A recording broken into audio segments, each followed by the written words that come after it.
นะทุกคนขยับนั่งในท่าที่สบายของตัวนะจ๊ะตั้งกายให้ตรงกำหนดความรู้สึกทั้งหมดไว้เฉพาะหน้าให้ความรู้สึกทั้งหมดของเราแนบชิดติดกับลมหายใจเข้าออกหายใจเข้าให้ความรู้สึกทั้งหมดไหลตามลมหายใจเข้าไปหายใจออกให้ความรู้สึกทั้งหมดไหลตามลมหายใจออกมาจะใช้คำภาวนาอะไรก็ได้ตามที่เรามีความถนัดมาแต่เดิมระยะนี้ต้องบอกว่าเป็นระยะที่อาตมากำลังชดใช้กรรมเก่าเพราะว่าอาการเจ็บไข้ได้ป่วยหนักๆต่อเนื่องกันมา2 ครั้ง 3 ครั้งไม่มีเว้นเลยพระบางรูปท่านก็สงสัยว่าหลวงพ่อทนได้อย่างไรครับเนื่องจากว่าท่านเองก็เคยประเภทแขนหลุดไหล่หลุดเราก็เจ็บปวดโอดโอยจนกระทั่งหมอดันเข้าที่ให้ถึงจะบรรเทาลงแต่ของหลวงพ่อดันมันเข้าที่เองก็บอกว่าไม่มีอะไรมากไปกว่าทนเอานะท่านก็บอกว่าท่านเองเวลาเจ็บไข้ได้ป่วยพยายามต่อรองกับร่างกายเท่าไหร่ก็ไม่สามารถจะลุกไหวแต่เห็นอาตมาออกบิณฑบาตทุกวันทั้งที่รู้ว่าเดินก็ต้องเจ็บแต่ก็ไปท่านบอกว่าทำกำลังใจอย่างไรอาตมาก็บอกว่าก็แค่คิดว่าข้าจะไปซึ่งความจริงเรื่องที่พูดไปนั้นก็พูดให้ฟังดูง่ายถ้าหากว่าใครก็ตามฝึกในอานาปานสติกรรมฐานไปถึงระดับหนึ่งจิตกับประสาทร่างกายจะกลายเป็นคนละส่วนกันถึงร่างกายจะเจ็บแต่สภาพจิตก็ไม่ได้ไปสนใจใยดีตรงจุดนั้นจึงทำให้สามารถทำหลายสิ่งหลายอย่างที่คนทั่วไปเห็นว่าเป็นเรื่องที่ยากหรือเป็นเรื่องที่อัศจรรย์ได้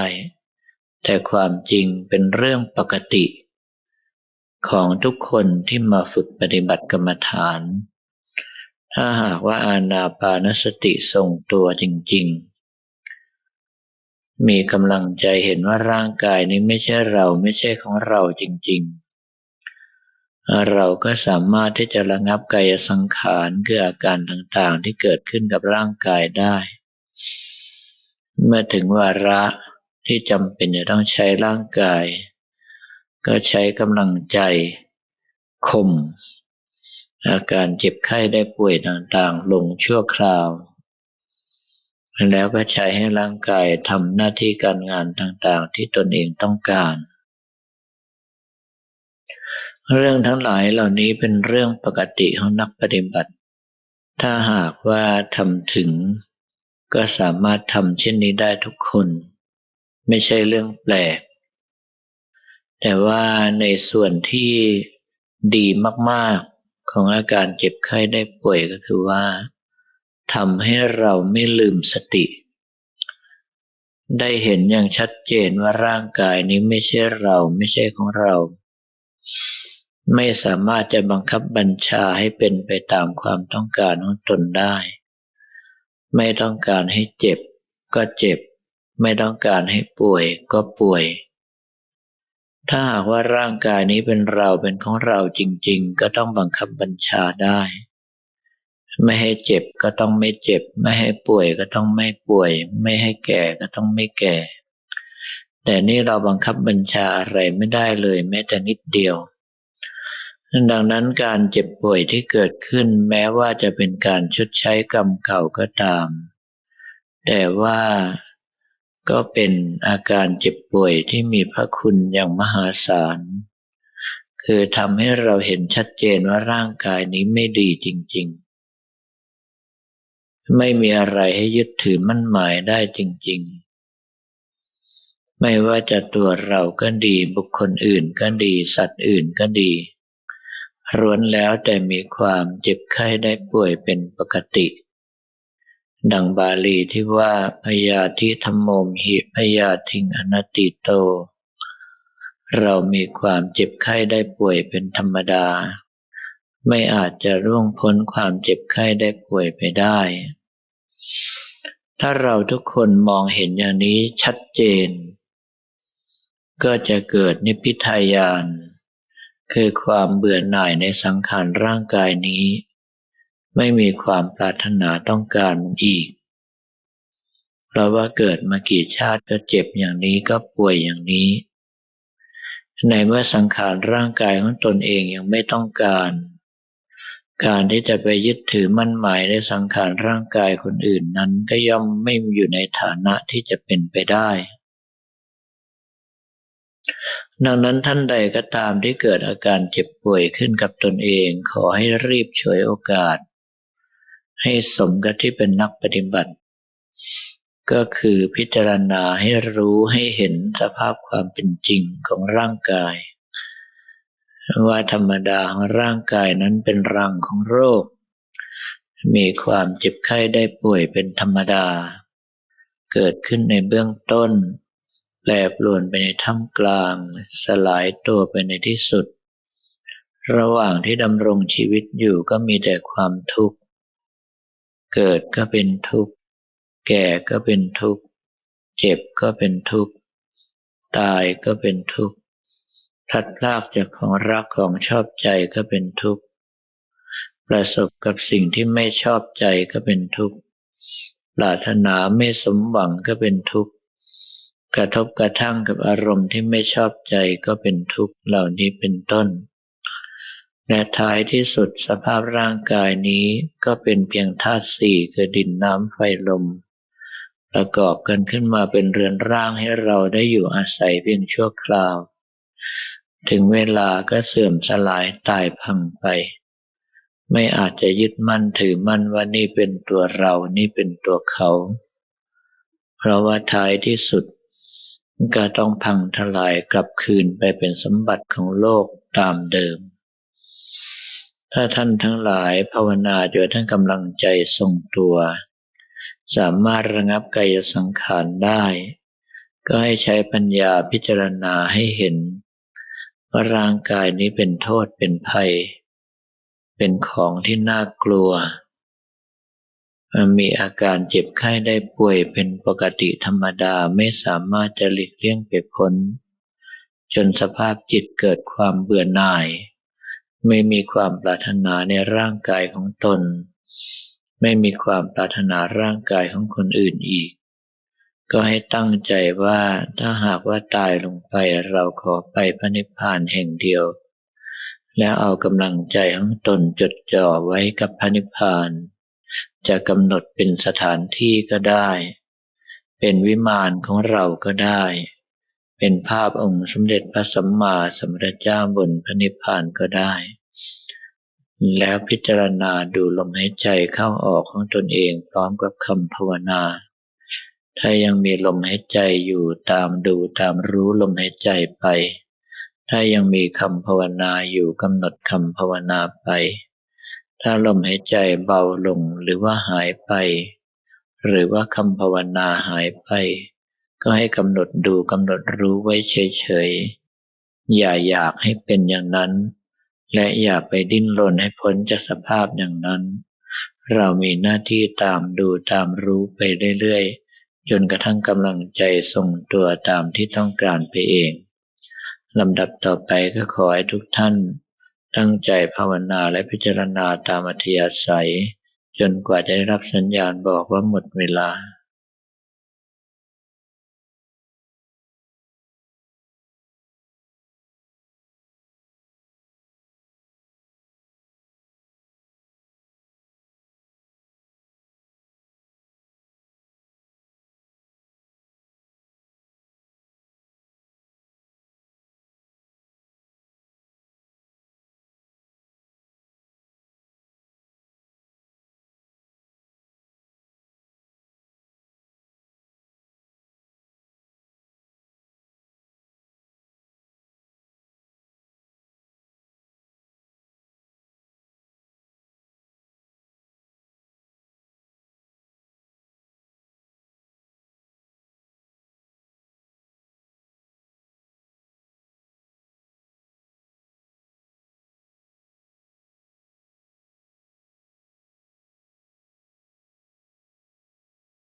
ทุกคนค่อยๆคลายสมาธิมานะจ๊ะ